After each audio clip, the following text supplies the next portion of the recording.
mga Kalinga, welcome back to my YouTube channel, Kalingap Nico. Gandang tanghali po sa inyo lahat mga Kalingap. Ngayon po dito na ako sa Calamba, may terminal po, may tricycle ng terminal.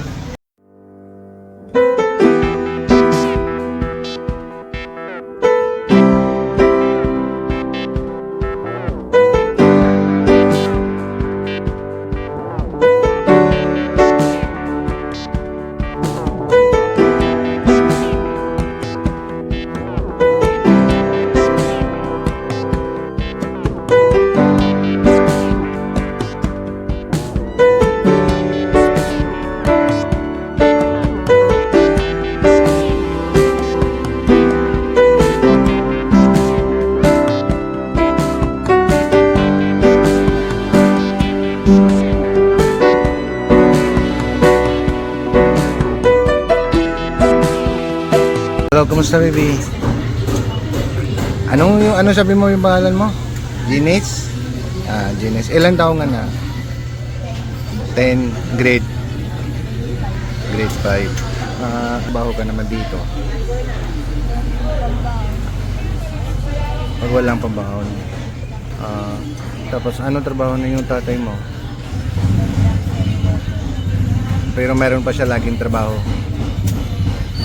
Pag walang siya trabaho, paano kayo magkain yung tapos may yung bound nyo, paano na yun yan? Sa sidecar lang yan. Okay. Tapos yung mapunta. Anong school niyo sa government eh?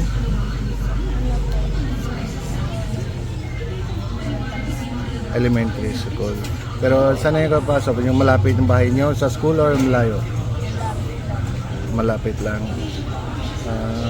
Tapos kumusta yung bahay nyo? Ano sabihin si ate? May sira-sira ng bahay nyo? Kapag po nabahala, di po nababahala. Pag bahala naman yung saan kayo sa pasok ng school? Doon kayo mga lipat? School? Okay. Magkano baon mo pag may pasok ng school? 20. Okay. Tapos yung ibang kapatid mo, yung may aral din sa lahat? Yung iba po, Yung bunso. Tapos yung ilan may yung puro ilan babae, ilan kapag si lalaki yung kapatid nyo? dalawa po kami babae. 4 ang lalaki. Magaling namang sagot ng si Ginis, di ba? Grabe. Tapos may marunong ka, di ba? Tinda mo lahat dito. May presyo din, may marunong ka, alam mo din. Anong pangarap mo pag may may aral? Anong pangarap? Well, police. Magaling, di ba? Tapos may pagkain niyo, mapagtrabaho ka dito, libre ang pagkain. Pagbahay lang. May yung sa bahay niyo, may sarili bahay niyo o may upa lang, may renta lang.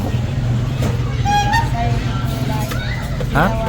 Sarili pong bahay. Sorry. Magagawa lang si Papa, yung kahoy lang. Okay. Saan malapit ng bahay mo dito? Kapit-bahay ko lang po sila. Si ate.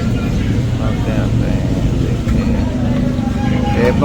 Ito na mga upload po natin para kita na kay Kalingap Rap. May kasi bago lang din ako dito sa Santa Rosa, dito sa Laguna. Tapos sana meron pa may tulungan sa iyo para may maganda ka na aral, 'di ba? Parang toto ng yung pangarap mo. Tapos yung tingnan natin yung sa sunod may punta tayo ng bahay mo para may kita din sa bahay mo kung anong klaseng bahay niyo, diga. Okay? Pag may kuha ka mabigay ng sayo yung sahod mo si ate, tago mo or bigay mo kay mama? Yung iba po tinatago po, yung iba rin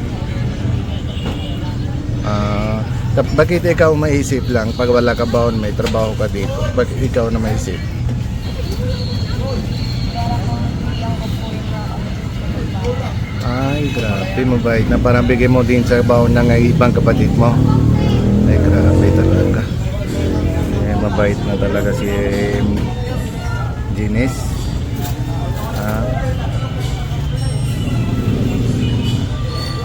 Gines, mabigyan na ako sa iyo konting tulong, tago mo din sa or bigyan mo din si mama mo or papa mo para mabaon niyo, di ba? Okay? Sige. Yung sabigay ko sa iyo konting tulong at tapos sunod may kung meron pa yung mabuting yung puso, mabigyan lang din sa iyo ulit. Mabalik din na natin. So paano na may grocery lang yung pag walang trabaho, yung saan po kayo may kain, may mautang, mabait lang sila yung sa tindahan nila. Minsan po, Minsan pa sila mabigay na utang, minsan wala. So paano na kung walang sila mabigay? hindi po sila nagpaputang. Babahay lang, wala pa yung may So kasi syempre walang choice lang pa walang bigay na utang. Okay. Sige, mababalik ako sa mga tingnan po natin kailan mabalik ako. Sana madala ako konting grocery tapos yung okay, parang sa iyo para wala kayong utang sa tindahan. Okay? Yan. Wait lang mabigay ko lang sa iyo. Sa baon mo yung 500 mga kung bili kayo mga bigas or bigyan mo si mama mo parang may yung baon nyo.